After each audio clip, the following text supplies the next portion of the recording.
Welcome to August the 5th, 2026, which is Wednesday's theme called Cost of Living and Practical Living in Caticlan on Panay Island in the Aklan province. It should take about 7 minutes maybe to film because I research all the cities first and then hopefully I get to go visit them, right? All right, so Caticlan is a barangay. It's 8 to 10,000 people, and it's in the northwest part. It's called the Gateway to Boracay Island, is what it's called, because you can fly in there. You can uh, get there by land vehicle like vans and buses, or you can get there by they call it the nautical highway, which is the ocean, right? Okay, and to show you where it's at, again, let me grab my spotlight really quickly. I want to be quick with all this. The best part is filming, and I encourage you to watch Sunset 1, Sunset 2, and Sunset 3 videos of Sunset Boulevard in Iloilo City down here. It's a beautiful 5 kilometer walk one way and then 5 kilometers back. Set to some really good music. So I am slowly getting better at vlogging. So Caticlan is up here. See, it's a barangay of about eight to 10,000 people, and it's got an airport, so you can fly into there from Manila or Cebu or Iloilo City, and you can take a 10 to 15 minute fast ferry to Boracay Island, which is world famous for its white sand beaches. Okay, let's get down here. We're going to cover, these are the themes I have every day of the week, Monday, except for the weekend. Monday, Tuesday, Wednesday, Thursday, and Friday. So we're doing Wednesdays today. Wednesday's theme, cost of living and practical living. And the last one we'll do for filming will be Fridays, which is travel and culture. All right, so we'll cover all these items over here. So let's get started. Okay. Okay. So Caticlan in Aklan province and northwest Panay Island in the Philippines, called the Panay Island is called the heart of the Philippines, and it looks surprisingly like a heart. So it's a great name for it. So it's a barangay, which is just when provinces are divided up into smaller sections, they're called barangays.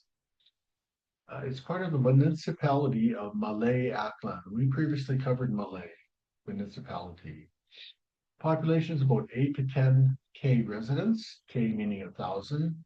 It's the main gateway to Boracay Island. It's an airport, a ferry port, and transportation hub for buses and charter vans and such. It's a small town feel with all essential services and good connections. For a surprisingly small town, it's got an airport. So housing costs. Most rentals are unfurnished. Basic unit boarding house is 5 to 8,000 K a month, which is typical. A one-bedroom apartment like I have here in a higher end apartment tower, 10 floors high, I pay 25K, and there you can pay 8K to 15K, which to me is more like it. A two-bedroom or larger unit would be like what I'm paying here, 15K to 25K for rent. That's before utilities. Utilities where I'm at are 5K a month, and then internet's another 15K or 1,000K. I should say 1K or 1,000 pesos. The two-bedroom, yeah, we talked about that. Price varies by location, size, and distance to airport. Still much cheaper than living on Boracay Island or even in Iloilo City. And over here you can see it broken down into utilities plus internet. And then there's mobile. I use this as a backup. I have the smart one, but often many people have both in case they go to an area that has one has better coverage than others for your smartphone. Food and grocery costs, like my goodness, I can pay easily 100 US a week in Iloilo City. But you can eat at what are called carinderias. What is a carinderia? It's a small family-run Filipino eatery that serves home-cooked meals at affordable prices. You choose from a variety of dishes on display, served with rice. Meals are typically $1 to $2.50, which is what, like, at 60 pesos to the US dollar, that's 120 pesos would be like $2 US. It's one of the best ways to eat delicious local food without spending much. That's right. All right. So you can get fresh seafood, fruits, and vegetables at the public market. Imported goods and Western foods are more expensive. Monthly food budget, very doable in Caticlan, is 8K to 10K. And what they're saying there is 100, 200 US, right? But was I pay too much at the moment, and I realize that. There you can get for a expat lifestyle for 200 US to 300 US. You can eat very well. Examples of dishes in a carinderia. I'm sorry, I'm probably saying that wrong because it's Spanish. Adobo chicken of I'm gonna read that. Fritada, pork, menudo, fried fish, tinola, pinakbet, lumpia, eggplant with minced pork, and more. And I'm not a food expert. Um, I'm a beginner, but we'll be here like 4 months. So we're in a country that's divided into 7,641 islands. And if you look beneath the surface, it's a tectonic hot plate. You can get earthquakes and volcanoes. It's in quite the geographical location, is right. So transportation. Tricycles are the main local transport. For short rides, you're looking at 10 pesos to 30 pesos.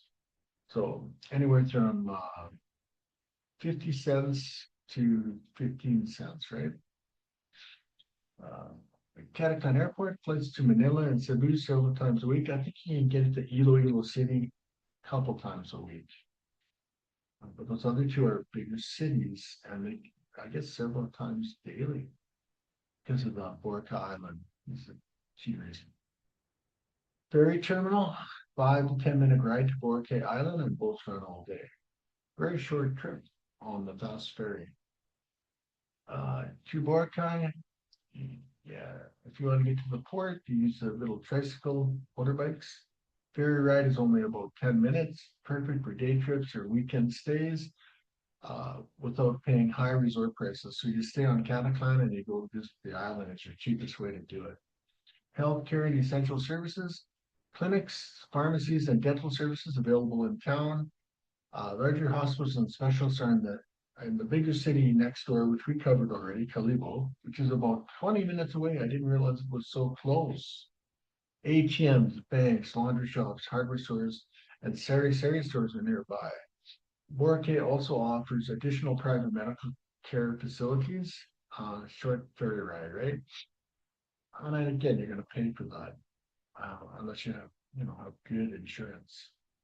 Other daily services, you got banks and ATMs.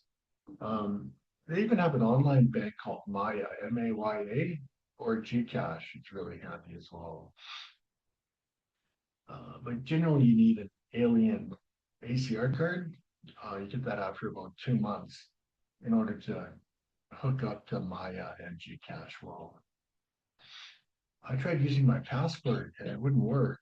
Well, they claim it will, but once you get your 2 month alien card, that opens the door. It's a photo ID as well to these other banking apps. And then I tend to use Wise. Other people use Remitly.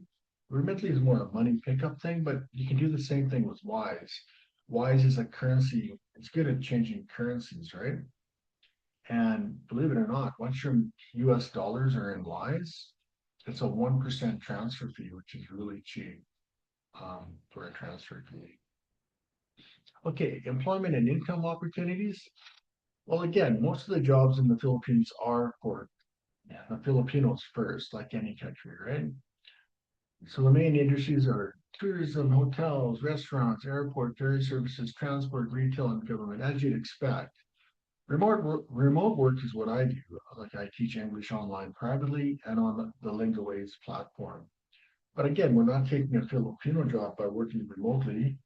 Where I'm maybe taking a Chinese job because I teach Chinese children, right? So I'm pretty harmless to their economy, and yet I'm bringing in money, so I'm actually a positive. Uh, yeah, but you need good internet and a quiet environment, right? Those two are key, especially in the evenings from about 6 p.m. to 9:30 p.m. You cannot have a karaoke bar nearby or uh, partying neighbors, right? So I do English teaching online. These are some of the platforms. The one I choose is Lingo Ace at the moment. Been on it more than a year now. And if you're a teacher, most people will work online from home, or if they need a strong internet, they'll go to a co-working space. There's no local teachers needed for classrooms because one, it would be given to the local Filipino English teachers first. And the Philippines is a strong English speaking country to begin with. They have every area has their own dialect, but they generated a common language for everybody to learn called Tagalog.